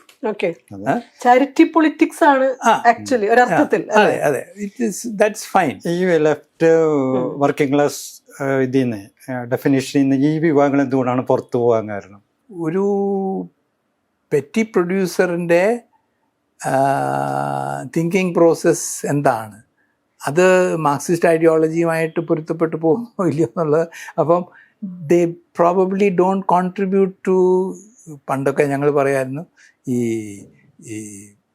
They are not revolutionary എന്നാണ്. ബിക്കോസ് അവർക്കൊരു ക്യാപിറ്റലിസ്റ്റ് റിലേഷൻഷിപ്സ് ഇല്ലാത്തത് കൊണ്ട് ഉണ്ടാകുന്ന ഒരു ഒരു പെറ്റി പ്രൊഡ്യൂസറിൻ്റെ മെൻറ്റാലിറ്റി, അതുകൊണ്ടായിരിക്കാം ലെഫ്റ്റ് വലുതായിട്ട് അവരുമായിട്ട് ബന്ധപ്പെടാത്തത്. ഒരു പൊളിറ്റിക്കൽ പ്രോസസ്സ് ഈ 2 കമ്മ്യൂണിറ്റീസിലും സീരിയസ് ആയിട്ട് നടക്കാത്തത്, ഒരു ലെഫ്റ്റിസ്റ്റ് പൊളിറ്റിക്കൽ പ്രോസസ്സ് നടക്കാത്തത് അതുകൊണ്ടായിരിക്കാം. That could be one. ചില പോക്കറ്റ്സിലുണ്ട്, ആലപ്പുഴയിൽ ചെയ്തിട്ടുണ്ട്, മലബാറിൽ ഉണ്ട്, ഫിഷിംഗ് കമ്മ്യൂണിറ്റീസിനെ ലെഫ്റ്റ് ഓർഗനൈസ് ചെയ്തിട്ടുണ്ട്. But on the whole they have been left. കാരണം അവരുടെ ഓറിയൻറ്റേഷൻ വ്യത്യാസമാണ്. അവരുടെ ഇപ്പോൾ ഒരു മത്സ്യത്തൊഴിലാളി മീൻ പിടിക്കാൻ പോകുന്ന സമയത്ത് അവനറിയത്തില്ല എന്ത് കിട്ടുമെന്നുള്ളത്. വലയും 2 പേര് ഒരേ പ്രൊഡക്റ്റീവ് എക്വിപ്മെൻറ്റ് കൊണ്ടുപോയിട്ട് രണ്ടുപേർക്കും രണ്ട് റിസൾട്ട് ആയിട്ട് വരും. അപ്പോൾ അതെങ്ങനെ എക്സ്പ്ലെയിൻ ചെയ്യുന്നു? ഓ, ദൈവം ഇന്ന് കൽപ്പിച്ചു, എനിക്ക് കിട്ടി. സോ ഈ സൂപ്പർ നാച്ചുറൽ ഫോഴ്സസിൻ്റെ ഇൻഫ്ലുവൻസ് ഒത്തിരി ഉണ്ട്. പിന്നെ ഈ ഓർഗനൈസ്ഡ് റിലിജൻ്റെ ഇൻഫ്ലുവൻസ് അതിഭയങ്കരമാണ്. അപ്പം അങ്ങനത്തെ ഒരു സിറ്റുവേഷനിൽ ഇങ്ങനെയുള്ള കമ്മ്യൂണിറ്റീസിൻ്റെ ഇടയിൽ ഒരു leftist orientation, leftist cadre building, അതൊക്കെ it's difficult. So they get neglected, they get excluded. ഈ എക്സ്ക്ലൂഷൻ്റെ റൂട്ട് അവിടെയാണ്. സോ ദാറ്റ് ഈസ് വാട്ട്, അതാണ് സംഭവിക്കുന്നത്. അപ്പം അവിടെ ക്രിയേറ്റീവായിട്ടുള്ള ഇൻ്റർവെൻഷൻസ് ഇല്ലെങ്കിൽ, ഈ കണ്ടിന്യൂസ് ആയിട്ട് ഇല്ലെങ്കിൽ, ഈ സ്ട്രക്ചറൽ ഫാക്ടേഴ്സ്, ഈ ദാരിദ്ര്യം സൃഷ്ടിക്കുന്ന സ്ട്രക്ചറൽ ഫാക്ടേഴ്സ്, അത് മാറ്റണം. അത് മാറ്റിയില്ലെങ്കിൽ you will never get rid of poverty. So അവിടെയാണല്ലോ ലെഫ്റ്റിസ്റ്റ് ഓറിയന്റേഷൻ, അതാണല്ലോ we want to change this structure and create a socialist structure. അപ്പം അതൊരു ആഗോളതലത്തിൽ മാത്രമല്ല, micro level also it has to be. ഈ ഇപ്പൊ നമ്മൾ ഇപ്പോഴത്തെ ഈ ഇഷ്യൂവിനെ തുടർന്ന് സാർ ഉൾപ്പെടെയുള്ള ആളുകൾ ഒപ്പിട്ട വിദഗ്ധരായിട്ടുള്ള കേരളത്തിന്റെ ചരിത്രത്തിൽ ഡെവലപ്മെന്റിലും സർക്കാർ സംവിധാനങ്ങളിലും പ്രവർത്തിച്ചിട്ടുള്ള, കേരളത്തിന്റെ ചരിത്രത്തെയും വർത്തമാനത്തെയും ഫിനാൻഷ്യലി അത്രയും ഗ്രൗണ്ട് ലെവലിൽ അറിയുന്ന മനുഷ്യർ ഉൾപ്പെട്ട ഒരു നിവേദനം സർക്കാരിന് കൊടുക്കുന്നു. അതിനോടുള്ള സർക്കാരിന്റെ സമീപനം എന്ന് പറയുന്നത് നിഷേധാത്മകമായിരുന്നു എന്ന് വേണം പറയാൻ. ഒട്ടും ഇൻക്ലൂസീവ് ആയിരുന്നില്ല. അത് സർക്കാർ മന്ത്രി തൊട്ടിട്ട് അതിനകത്തെ ഏറ്റവും ഇങ്ങേയറ്റത്ത് നിൽക്കുന്ന സോഷ്യൽ മീഡിയ ഹാൻഡിലുകൾ വരെ വളരെ മോശമായിട്ടാണ് അതിനോട് അപ്രോച്ച് ചെയ്തത്.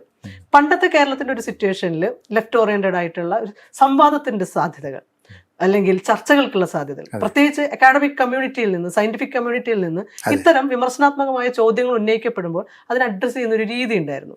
പക്ഷേ തദ്ദേശ സ്വയംഭരണ വകുപ്പ് മന്ത്രിയായിട്ടുള്ള MP രാജേഷ് പോലും അദ്ദേഹത്തിന്റെ ഫേസ്ബുക്ക് കുറിപ്പിൽ ഇട്ടിട്ടുള്ളതിന്റെ ഭാഷയും, നിങ്ങൾ ഇത് ഇത്രയും കാലം എവിടെയായിരുന്നു, എക്കണോമിക് റിവ്യൂവിനകത്ത് ഇതെല്ലാം പബ്ലിഷ് ചെയ്യുമ്പോൾ നിങ്ങൾ ഉറങ്ങുകയായിരുന്നു എന്നുള്ള രീതിയിലുള്ള ഈ കമ്മ്യൂണിറ്റീനെ അവരർഹിക്കുന്ന ബഹുമാനത്തോടെ അല്ല അഡ്രസ്സ് ചെയ്തതെന്നുള്ളൊരു വിമർശനം നിലനിൽക്കുന്നുണ്ട്. നിങ്ങൾ അതിൻ്റെ അകത്ത് പാർട്ടിസിപ്പൻ്റ് ആയിരുന്ന ഒരാളെന്നുള്ള രീതിയിൽ എന്താണ് മറുപടി? സർക്കാർ ഉന്നയിക്കുന്ന കുറേ ചോദ്യങ്ങളുണ്ട്, മന്ത്രി തന്നെ ഉന്നയിക്കുന്ന ചോദ്യങ്ങളുണ്ട്. നമുക്ക് വിഷമമുള്ള ഒരു കാര്യമാണ്. കേരളം ഇതുപോലല്ലായിരുന്നു. സർക്കാരുമായിട്ട് മറ്റ് അക്കാഡമിക്സും മറ്റു ആൾക്കാരുമായിട്ടുള്ള ബന്ധം ഇങ്ങനെ അല്ലായിരുന്നു. എനിക്കറിയാം, CDS open space, EMS, AK Antony എല്ലാവരും വരുമായിരുന്നു. അവിടെ ഒരു തർക്കം ഉണ്ടെങ്കിൽ അവിടെ വന്ന് ചർച്ച ചെയ്ത് ഡിസ്കസ് ചെയ്ത് പോകാൻ ഉള്ള ഒരു സാധ്യതയുണ്ട്. ഞാൻ ഓർക്കുന്നു, ഗൗരിയമ്മ ഇൻഡസ്ട്രീസ് മിനിസ്റ്റർ ആയിരുന്ന സമയത്ത് ഈ ഇൻഡസ്ട്രിയൽ ഡെവലപ്മെൻറ്റിനെ സംബന്ധിച്ച് there were some ഒപ്പീനിയൻസ്. പക്ഷേ അത് നിഷേധിക്കുകയല്ല, ഓക്കെ നമുക്ക് കേൾക്കാം, സംവാദമായിരുന്നു. അപ്പം CDSലോട്ട് അവർ വന്ന് ഡിസ്കസ് ചെയ്യുന്നു. പക്ഷേ ഞാൻ മന്ത്രിയുടെ ഇത് കേട്ടു. അപ്പം മന്ത്രി തുടങ്ങുന്നത് തന്നെ സോ കോൾഡ് എക്സ്പെർട്സ്, അത് നോട്ട് ഡൺ. അത് നമ്മളെ അത് ആരൊക്കെയാണ്? ഈ RVG Menon, MA Oommen, KP Kannan, ഇവരൊക്കെ കേരളത്തിൻ്റെ ചരിത്രത്തിന്റെ ഭാഗമായി. അതെ, അവരെ പറ്റി ഇങ്ങനെ സംസാരിക്കുന്നത് അതൊരു ലെഫ്റ്റ്, അത് അവിടെയാണ് വിഷമം. കോൺഗ്രസ്സുകാര് BJP-ക്കാരോ ഇത് പറഞ്ഞാൽ ഓക്കെ നമുക്ക് പറയാം, അവർക്ക് അവരുടെ അറിവില്ലായ്മ കൊണ്ട് ഇങ്ങനൊക്കെ അവർക്ക് ഇതുമായിട്ട് അതിനപ്പുറത്ത് പ്രതീക്ഷിക്കുന്നില്ല. അപ്പം മാത്രമല്ല ലെഫ്റ്റിന് ഇങ്ങനെ ഒരു സംവാദത്തിന്റെ ചരിത്രം കൂടിയുള്ള സ്ഥിതിക്ക് പ്രത്യേകിച്ച് അതെ, അതുകൊണ്ടാണ് ഞാൻ പറഞ്ഞത്. അത് അപ്പം ഞാൻ CDSൽ ഉണ്ടായിരുന്നതുകൊണ്ട് ഞാൻ പറയാണ്, ആ ഒരു 1977 മുതൽ ഉണ്ട്. അതുകൊണ്ട് ഞാൻ ഇത് കണ്ടിട്ടുണ്ട്. പിന്നെ ഈ പീപ്പിൾസ് പ്ലാനിങ്ങിൻ്റെ അത് ഡോക്ടർ തോമസ് ഐസക് CDSലുള്ള സമയത്താണല്ലോ ഇത് ചിന്തിക്കുകയും അതിനകത്ത് AK Antony was EMS was the chair, AK Antony was the vice chair, and ഇതിൻ്റെ advisers doctor Raj, IS Gulati, ഇവരൊക്കെ ആയിരുന്നല്ലോ. പിന്നെ എന്തുമാത്രം KSSP മറ്റ് സ്ഥാപനങ്ങളും എല്ലാം കോഓപ്പറേറ്റ് ചെയ്ത് തുടങ്ങിയ ഒരു മാസ് ക്യാമ്പയിൻ അല്ലേ. അപ്പം ഓഫ്കോഴ്സ് അതിൻ്റെ ഒരു സ്ട്രക്ചറാണ് നമ്മളിപ്പോഴും കാണുന്നത്. ദാറ്റ് ഇതൊന്നും മറ്റ് സംസ്ഥാനങ്ങളിലില്ല. So we have to be very proud of that fact. പക്ഷേ അതിൻ്റെ കൂടെ ഇതുപോലുള്ള ഒരു എക്സ്ക്ലൂസീവ് പോളിറ്റിക്സ് വരുന്നത് ദാറ്റ് ഈസ് നോട്ട് ഗുഡ്. അത് കേരളത്തിൻ്റെ ഭാവിക്ക് അത് നല്ലതല്ല. ഈ കുഞ്ഞാമന്റെ പുസ്തകത്തിലെ അദ്ദേഹം CDS ഒരു സന്ദർഭം ഓർക്കുന്നുണ്ട്. അതായത് കേരള മോഡലൊക്കെ ആയിട്ട് ബന്ധപ്പെട്ട് എന്തൊരു സെമിനാർ നടക്കുമ്പോൾ അദ്ദേഹം സംസാരിക്കാതെ മാറി നിന്നു. അപ്പൊ ES അച്യുതാനന്ദനൊക്കെ ഉണ്ട്. EMS അദ്ദേഹത്തിന്റെ അടുത്തെത്തിയിട്ട് എന്താ മാറി നിൽക്കുന്നതെന്ന് ചോദിച്ചപ്പോൾ എനിക്ക് വിമർശനങ്ങളുണ്ടെന്ന് പറഞ്ഞു. അപ്പോൾ EMS പറയുന്നത് വിമർശനങ്ങളുണ്ടെങ്കിൽ ഞങ്ങളോട് നേരിട്ട് പറയണം, ഞങ്ങളെ വിമർശിക്കുകയാണ് വേണ്ടത് എന്നാണ് അദ്ദേഹം പറയുന്നത്. അതുപോലെ നിരവധി സന്ദർഭങ്ങളുണ്ട് അതിൽ അച്യുതമേനോനൊക്കെ ആയിട്ടുള്ള കമ്മ്യൂണിക്കേഷനൊക്കെ നടത്തിയതിനെ കുറിച്ചിട്ട് അദ്ദേഹം പറയുന്നുണ്ട്. അപ്പൊ അതൊരു അങ്ങനെ ഒരു ഭയങ്കരമായിട്ടുള്ള സംവാദത്തിന്റെ ഒരു സ്പേസ് ഉള്ള ഒരു പ്ലാറ്റ്ഫോമാണ് ലെഫ്റ്റ് കേരളത്തില്, അല്ലെ? അതെ. അപ്പം അത് അവിടെയാണ് ഒരു റിജിഡിറ്റി, ഒരു we know best. We know best എല്ലാം അറിയാമെന്ന് അവർ പറയുന്നുണ്ടോ എനിക്കറിയില്ല. We know better. അതുകൊണ്ട് മാത്രമല്ല ഇത്തരം ഈ ഹ്യൂമൻ ഡെവലപ്മെന്റ് ഇൻഡെക്സുമായിട്ട് ബന്ധപ്പെട്ട് ഉള്ള ഒരു പ്രഖ്യാപനമൊക്കെ നടക്കുമ്പോഴേ ഒരു പിയർ റിവ്യൂ എന്നുള്ള നിലയ്ക്ക് കൂടി എടുക്കേണ്ടതല്ലേ ഇത്തരം വിമർശനങ്ങളെ, അല്ലേ? അല്ല അത് സോഷ്യോളജിക്കലായിട്ടുള്ള ഇപ്പം നമുക്കിപ്പം പ്ലാനിംഗ് ബോർഡ് ഇപ്പോഴും നമുക്ക് ഈ സംസ്ഥാനത്തിൽ തമിഴ്നാട്ടിലും ഉണ്ട് പ്ലാനിംഗ് ബോർഡ്, ഇപ്പം ഇവിടെ ഉണ്ട്. സാധാരണഗതിയിൽ ഇതിനെ സംബന്ധിച്ച് കുറച്ചുകൂടെ ഇപ്പോൾ പ്ലാനിംഗ് ബോർഡിൻ്റെ അല്ല കേരളത്തിൻ്റെ ഇക്കണോമിക് റിവ്യൂ അത് പ്ലാനിംഗ് ബോർഡുകാർ എഴുതിയതായിരിക്കണമല്ലോ. സോ അതിനകത്ത് ഈ പ്രോഗ്രാമിനെ പറ്റി ഡീറ്റെയിൽസ് ഉണ്ട്. It's all there, no doubt about it. അപ്പം അവിടെ തന്നെയാണ് ഈ ഡീറ്റെയിൽസ് കൊടുത്തിരിക്കുന്നത്. 2024 പ്ലാനിങ് ഇതിൽ അതിൻ്റെ അകത്ത് വളരെ ഡീറ്റെയിൽ ആയിട്ട് കൊടുത്തിട്ടുണ്ട് ഈ EP പ്രോഗ്രാമിൻ്റെ. അപ്പം വി നോ 94 സ്റ്റുഡൻസ്, 437 ഓർഫൻസ്. അപ്പോൾ കണക്ക് നമുക്ക് അറിയാം. പക്ഷേ ഇത് ചെയ്ത് കഴിഞ്ഞിട്ട് 2023 ഇവിടെ പറയുന്നിരിക്കുന്നത് achievement of extreme poverty reduction 2023 50% achievement എത്തി ഈ 64,000. അപ്പം 2024 ഒക്ടോബർ ഇവിടെ പറയുന്നുണ്ട്, motivated immensely by these achievements the government has embarked on an ambitious journey to eradicate extreme poverty from the state by November 1st, 2025. അപ്പം ഇത് ഒരു വർഷം മുമ്പ് തന്നെ തീരുമാനിച്ചതാണ് ബാക്കി 50% അച്ചീവ് ചെയ്യണം എന്നുള്ളത്. അപ്പോൾ ഒരു വർഷം കൊണ്ട് അത് ചെയ്യണം, കാരണം ഇത് പ്രഖ്യാപിക്കണം. അതെ. So we have to make a declaration. അതുകൊണ്ട് ആ ഒരു ഹേസ്റ്റ് കൊണ്ട് ഇത് ചെയ്യുക. സോ കുറച്ചുകൂടെ ഡീറ്റെയിൽസ് തരിക. ഞാൻ ഈ പറഞ്ഞ പോലെ ഈ ട്രാൻസ്പെറൻസി ആൻഡ് മറ്റ് സ്റ്റഡീസൊക്കെ ചെയ്യുന്ന പോലുള്ള ഡീറ്റെയിൽസ് തരിക. അതൊന്ന് ആരെങ്കിലും കൊണ്ടൊന്ന് വാലിഡേഷൻ, അതിനെ സംബന്ധിച്ചൊരു സംവാദം, എന്നിട്ട് പിന്നെ we can make pronouncements. So ആ ഒരു പ്രോസസ് കേരളത്തിൻ്റെ development is not an event, it's a process. അപ്പം അതിൽ ആ പ്രോസസ്സിൽ ഡയലോഗ് ഇസ് വെരി ഇമ്പോർട്ടൻറ്റ്. അതെ, ഡയലോഗ്, മൾട്ടിലോഗ്, പലരും സംസാരിക്കുന്ന ഇറ്റ്സ് നോട്ട് ഓൺലി ഡയലോഗ്. അപ്പം ഗവൺമെൻറ്റും എക്സ്പേർട്സുമായിട്ടൊരു ഡയലോഗ് ഉണ്ടായിരിക്കും, ദാറ്റ് ഈസ് ഫൈൻ. പക്ഷേ സിവിൽ സൊസൈറ്റി, മറ്റ് സ്ഥാപനങ്ങൾ, മറ്റ് അസോസിയേഷണൽ ഗ്രൂപ്പിങ്സ്, ഇവർക്കെല്ലാവർക്കും ഇതിനെ സംബന്ധിച്ച് പറയാനുള്ള ഒരു അവസരമുണ്ടാണ്. That was Kerala. ആൻഡ് അത് നഷ്ടപ്പെട്ടു പോകുന്നത് അത് ഈ പോവർട്ടി ഇറാഡിക്കേഷനെക്കാളും. പക്ഷേ ഈ സന്ദർഭത്തിൽ നമ്മൾ KRILന്റെ ഒരു ചർച്ചയുടെ സമയം നോക്കിക്കഴിഞ്ഞാലും ഇതിനേക്കാളും ഭീകരമായിട്ടുള്ള ആക്രമണങ്ങളായിരുന്നു വിമർശകർക്ക് നേരെ ഉണ്ടായിരുന്നത്. അപ്പൊ അതൊരു കേരളത്തിന്റെ ഒരു സാമൂഹിക പൊളിറ്റിക്കൽ അറ്റ്മോസ്ഫിയറിൽ അതൊരു ഫിനോമിനനായിട്ട് മാറുന്നുണ്ടോ എന്നുള്ളതും കൂടി സംശയിക്കണം. ഇതുപോലുള്ള വിമർശനം കൊണ്ടുള്ള അസഹിഷ്ണുതയുണ്ടല്ലോ. ഞാനൊരു ലേ പേഴ്സൺ എന്നുള്ള നിലയിൽ നോക്കുമ്പം ഇപ്പം മന്ത്രിമാരുടെ പോലും we don't see much discussion. അതെ. അവിടെ പോലും ഒരു ജനാധിപത്യപരമായ അപ്രോച്ച് കാണുന്നില്ല. PM3 ഒപ്പിട്ട സംഭവം അറിയാലോ, മന്ത്രിസഭ ഇതിലും അതെ അതെ അപ്പൊ മുന്നണിയിലും അതൊക്കെ പോലും ചർച്ച അതൊക്കെ ചെയ്തിട്ടില്ല. അത് ഇപ്പം CPI തന്നെ ഇത് അതെ, ഇതിനെ സംബന്ധിച്ച് കൂട്ടുത്തരവാദിത്വം നഷ്ടപ്പെട്ട ഒരു മന്ത്രി. അപ്പൊ ഇതൊക്കെ ദീസ് ആർ എൻ്റെ അഭിപ്രായത്തിൽ these are the more disturbing issues. പോവർട്ടിയുടെ കാര്യം നമുക്ക് തൽക്കാലം മാറ്റി വെക്കാം. പക്ഷേ ഇതിൻ്റെ ഈ പ്രൊനൗൺസ്മെൻറ്റ് രീതി, ഈ ഒരു സ്റ്റേറ്റിൻ്റെ ഒരു isolation from the rest of the things, that is not good. Because നമുക്ക് we need a humane governance. അതില്ലാതെ we will not be able to ഉണ്ടല്ലോ ഒരു ഡെവലപ്മെൻറ്റ് പ്രോസസ്സ്. നമ്മുടേത് കേരളത്തിൻ്റേത് ഒരു പുതിയ ആരംഭമാണ്.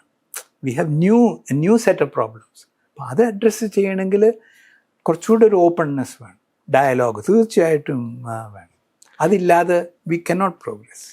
കേരളത്തിൻ്റെ വികസന പ്രക്രിയയിൽ സമീപകാലത്ത് ഈ വലതുപക്ഷം മുന്നോട്ട് വയ്ക്കുന്ന വെൽഫെയർ പൊളിറ്റിക്സിന് അമിതമായിട്ടുള്ളൊരു പ്രാധാന്യം കിട്ടുന്നതായിട്ട് തോന്നിയിട്ടുണ്ട്. ശരിക്കും ഭരണകൂടങ്ങളുടെയും ലെഫ്റ്റിൻ്റെ ഭാഗത്തു നിന്ന് തന്നെ അത് ഒരു പ്രയോഗവൽക്കരിക്കപ്പെടുകയും സ്ഥാപനവൽക്കരിക്കപ്പെടുകയും ചെയ്തിട്ട് തോന്നുന്നുണ്ടോ ഈ വെൽഫെയർ പൊളിറ്റിക്സ് എന്നുള്ള സംഭവം? ഇപ്പൊ കഴിഞ്ഞ പ്രാവശ്യത്തെ സർക്കാർ വരുന്ന സമയത്ത് കോവിഡിന്റെയും ഒക്കെ പശ്ചാത്തലത്തിൽ കിറ്റ് സംസ്കാരം കൊണ്ടുവരികയും ഇതിനെ വന്ന വലിയ വിമർശനം ആ സർക്കാർ ഉണ്ടായതിൻ്റെ ഇതിൻ്റെയും കൂടി സ്വാധീനം ഭയങ്കരമായിട്ടുണ്ടായിരുന്നു എന്നുള്ളതാണ്. ഇപ്പൊ ഈ സർക്കാർ ഇതിന്റെ അവസാന ഘട്ടത്തിൽ അവസാനത്തെ ഒരു 4-5 മാസം ബാക്കി വെക്കുമ്പോൾ ക്ഷേമ പെൻഷനുകളെല്ലാം വർദ്ധിപ്പിക്കുന്നു. ഇത്രയും കാലം ആശാ വർക്കർമാർ നടത്തിയ സമരത്തെ അപ്പം മൈൻഡ് ചെയ്യാതെ അവസാനം ഇതിൽ, അതായത് ചാരിറ്റി പൊളിറ്റിക്സ് എന്ന് പറയുന്ന ഒരു വലതുപക്ഷ യുക്തിയെ മറ്റ് യോഗി ആദിത്യനാഥ് ചെയ്യുന്നുണ്ട്, നരേന്ദ്രമോദി തന്നെ ചെയ്യുന്നുണ്ട്, ജയലളിത ചെയ്തുകൊണ്ടിരുന്ന് വിജയിപ്പിച്ച ഒരു സംവിധാനമാണ്. അതിന്റെ അഡാപ്റ്റേഷൻ ഒരു ലെഫ്റ്റ് ഗവൺമെന്റ് സംശയങ്ങളില്ലാതെ ഏറ്റെടുക്കുന്നു എന്നുള്ളതാണ് വിമർശനം. ലൈഫ് പദ്ധതിക്കെതിരെ ആദിവാസി സംഘടനകളും ദളിത് സംഘടനകളും ഉന്നയിക്കുന്ന ഒരു വിഷയമുണ്ട്. അത് ഭൂരാഹിത്യം എന്ന് പറഞ്ഞ വിഷയത്തിനെ സമർത്ഥമായിട്ട് മറച്ചു പിടിക്കാൻ വേണ്ടിയിട്ടാണ് ഈ ഫ്ലാറ്റുകൾ പണിത് കൊടുക്കുന്നതെന്നുള്ള. ഫ്ലാറ്റുകൾ പണിത് കൊടുത്താൽ അതിൻ്റെ ഒരു ഏറ്റവും പ്രൈമറി ആയിട്ടുള്ള ഇതുണ്ടല്ലോ, സൗകര്യമുണ്ട്. പക്ഷേ ഇപ്പുറത്ത് അതിനേക്കാളും ഭീകരമായിട്ടുള്ള ഭൂരാഹിത്യം എന്ന് പറഞ്ഞ വിഷയം അഡ്രസ്സ് ചെയ്യപ്പെടുന്നേന്നില്ല. അപ്പോൾ അത്തരം വിഷയങ്ങളുണ്ട്, അതൊക്കെ ഇതിന്റെ ഭാഗമായിട്ട് ചേർത്ത് വായിക്കുന്നുണ്ട്. ഉണ്ട്, തീർച്ചയായിട്ടും അതുണ്ട്. അത് എനിക്കറിയാവുന്ന മേഖലയിലും വളരെ ക്ലിയർ ആയിട്ട് അത് കാണുന്നുണ്ട്. ഇപ്പം കോസ്റ്റൽ ഏരിയ, കോസ്റ്റൽ ട്രാക്ട്, ഇപ്പം എന്താ സംഭവിക്കുന്നത്? കേരളത്തിലെ 600 കിലോമീറ്റർ കോസ്റ്റ്, ഏകദേശം 400 കിലോമീറ്റർ കല്ല. അത് ഒരു 400 കിലോമീറ്റർ 300 ചില്ലുവാനും ഇതായി. അപ്പം ഇത് ഒരു കിലോമീറ്റർ ഈ മതിൽ പണിയാൻ പണ്ടത്തെ ഒരു കണക്കാണ്, 2-3 വർഷം മുമ്പാണ്, 8 തൊട്ട് 10 കോടി രൂപ വേണം. അത്രയും പണം ഉണ്ടെങ്കിൽ ഈ കോസ്റ്റൽ ഏരിയയിൽ ലാൻഡ് മേടിച്ച് ആൾക്കാർക്ക് community style living is possible. ഇതിനെ സംബന്ധിച്ച് ഞാൻ ഒത്തിരി എഴുതിയിട്ടുണ്ട്, ഗവൺമെൻറ്റിന് റിപ്പോർട്ട്സ് കൊടുത്തിട്ടുണ്ട്, ഇതുണ്ട്. പക്ഷേ ആ ലോജിക്ക് കാണുന്നില്ല. വെസ്റ്റേൺ ഗാർഡ്സ് ബ്ലാസ്റ്റ് ചെയ്ത് അത് കടലിൽ കൊണ്ട് ഇടുക, 2 ഇക്കോസിസ്റ്റം തകർക്കുക. അപ്പോൾ ഇതൊക്കെ അല്ല, these are not the things that we need. നമുക്ക് കുറച്ചുകൂടെ ഇത് ഡിസ്കഷൻ ഇല്ലാത്തതുകൊണ്ട് ഉള്ള ഇതാണ്, വിഷനും ഇല്ല. അപ്പം പ്രയോറിറ്റി എന്താണെന്നുള്ളതാണ്. അതെ. സോ അങ്ങനത്തെ ചില ഇഷ്യൂസ് തീർച്ചയായിട്ടും ഉണ്ട്, അത് കുറച്ചുകൂടെ ഹൈലൈറ്റ് ചെയ്യപ്പെടുന്നുണ്ട്. ആൻഡ് ഇപ്പോഴത്തെ ഇത് തന്നെ ഈ ഇറാഡിക്കേഷൻ ക്ലിയർലി ഒരു ഇലക്ഷൻ ഓറിയന്റഡ് ആയിട്ടുള്ളതായിട്ട് തോന്നിപ്പോവും. അതെ, സമയം നോക്കുമ്പോൾ. അതെ. അവസാനമായിട്ട് ഒറ്റ കാര്യം കൂടെ, ഇപ്പോൾ അതിദാരിദ്ര്യ നിർമ്മാർജ്ജനം നടത്തി നമ്മളുടെ കേരളത്തിന്റെ ഇന്നത്തെ അവസ്ഥയിലെ ദാരിദ്ര്യത്തിന്റെ ഒരു സ്റ്റാറ്റസ് ഇപ്പൊ ഗ്രൗണ്ട് ലെവലിൽ അറിയുന്ന ഒരാൾ എന്നുള്ള രീതിയിൽ ഞാൻ ചോദിക്കാം, നമ്മൾ എത്രത്തോളം മുന്നോട്ട് പോകാനുണ്ട്? ഇതിൻ്റെ ഒരു തുടർ പ്രക്രിയ, ഇപ്പോൾ ഈ അതിദാരിദ്ര്യ നിർമ്മാർജ്ജന പദ്ധതിയുടെ ഭാഗമായിട്ടുള്ള തുടർ പ്രക്രിയ മാത്രമല്ല ഞാൻ ചോദിക്കുന്നത്, എന്ത് തരത്തിലുള്ള സ്റ്റാറ്റസ് ആണ് നിലനിൽക്കുന്നതെന്ന് തോന്നിയിട്ടുള്ളത്? പോവർട്ടി ഒരു റിലേറ്റീവ് ഇതാണ്. അതെ, നമ്മളിപ്പം ഒരു വര വരച്ചിട്ട് ഇത്രയും പേര് അതിൻ്റെ താഴെയാണ്, അതിന് മുകളിലോട്ട് കൊണ്ടുവരണമെന്നും പറയുന്നത് അത് ഒരു വശം.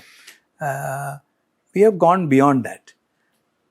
There are so many forms of poverty കേരളത്തിലെ. ആൻഡ് അതാ ഞാൻ നേരത്തെ പറഞ്ഞ ഒരു 60% of the population of Kerala is definitely feeling poor. ആ ഒരു റിലേറ്റീവ് പോവർട്ടി കാണുന്നുണ്ട്, ഫീൽ ചെയ്യുന്നുണ്ട്, ആൻഡ് അതിൻ്റെ അനുഭവിക്കുന്നുണ്ട്. ആൻഡ് ഈ ടോപ്പ് 5% ഓർ 10%ൻ്റെ ആ കൺസംഷൻ സ്റ്റൈല് കാണുന്ന സമയത്ത് it is really fuelling a lot of discontent. അത് വളരെ വ്യക്തമാണ്. അതെങ്ങനെ പ്ലേ ഔട്ട് ചെയ്യും എന്നുള്ളത് നമ്മൾ അത് ശ്രദ്ധിക്കേണ്ടിയിരിക്കുന്നു. സോ ഇപ്പം ഫ്യൂച്ചറിനെ പറ്റി ഒന്ന് പറയാനുള്ള I'm not in a position to do that, neither do I want to do that. But എനിക്ക് തോന്നുന്നത് എക്സ്ട്രീം പോവർട്ടി 64,000 ആൾക്കാരുടെ കാര്യം പറഞ്ഞ് അത് ഒരു വലിയൊരു അച്ചീവ്മെൻ്റായിട്ട് കാണിച്ച് അത് ജനങ്ങളെ ഉണ്ടല്ലോ അവരുടെ ഒരു it becomes A sort of opium. That is not necessarily good for the future of Kerala.